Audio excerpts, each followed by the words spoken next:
Season 12 World Finals will go down as one of the greatest finals of all time, and while there are so many ways that each player could have changed the outcome of the games,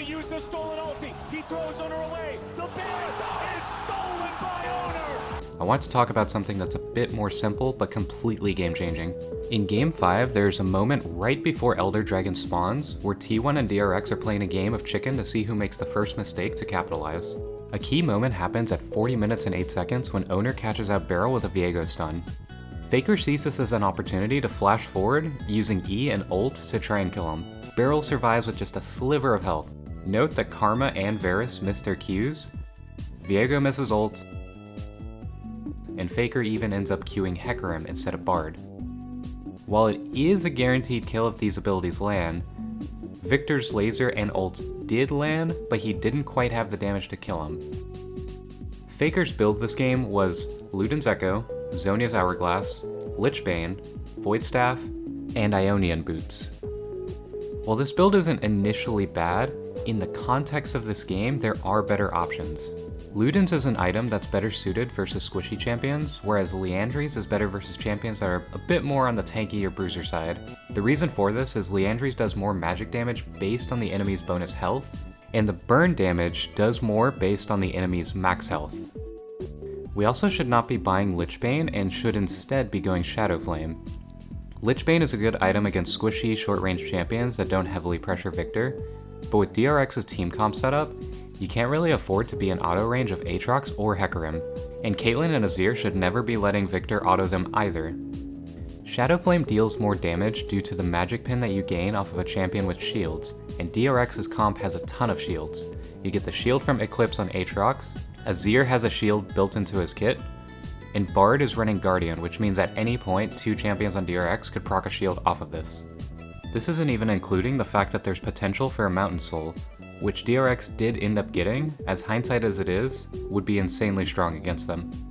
Here is a simulated clip using training mode with both builds doing the same combo that Faker hit Beryl with. Each dummy has a very close amount of stats that the Bard had. Bard had 2351 max HP, 131 armor, and 58 MR. Since the training mode doesn't let us be precise with these numbers, I've rounded it out to be 2300 HP and 60 MR. In the clip below, I used a Luxbot to shield the dummy to give the maximum magic pin off of Shadow Flame.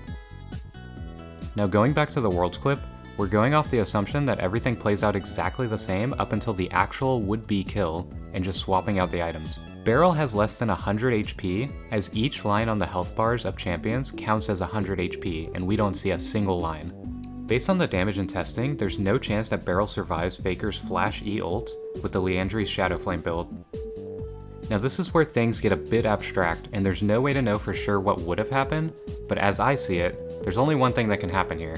Beryl dies, which allows Viego to get a Bard soul. When he transforms into Bard, he can magical journey through the wall in front of him and potentially stun either Caitlyn or Hecarim. If he stuns Caitlyn, Deft will be forced to either flash the stun or cleanse if he gets hit. Gwen is close enough to Ghost ult to catch up to Caitlyn, and if it plays out like this, they either kill Deft or force DRX out of the Elder contest. If he stuns Hecarim, Pyosik will be forced to ult out, and now DRX will either be forced to contest Elder with an extreme disadvantage due to the lack of Hecarim ult and Bard being dead, or they just straight up lose Elder. If T1 forces DRX out, then they get Elder Dragon and can either end through bot with supers or go the safe route and get Baron first, then end with Baron and Elder.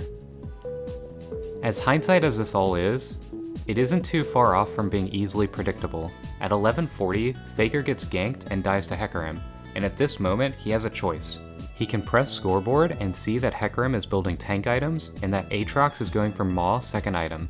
He does take a bit of time to decide, and ultimately seals his fate with the purchase of the Blasting Wand, telling us that he's going for Luden's. But what do you guys think? Would the outcome of the game end up the same, or do you think that this could have drastically changed the game? Let me know in the comments.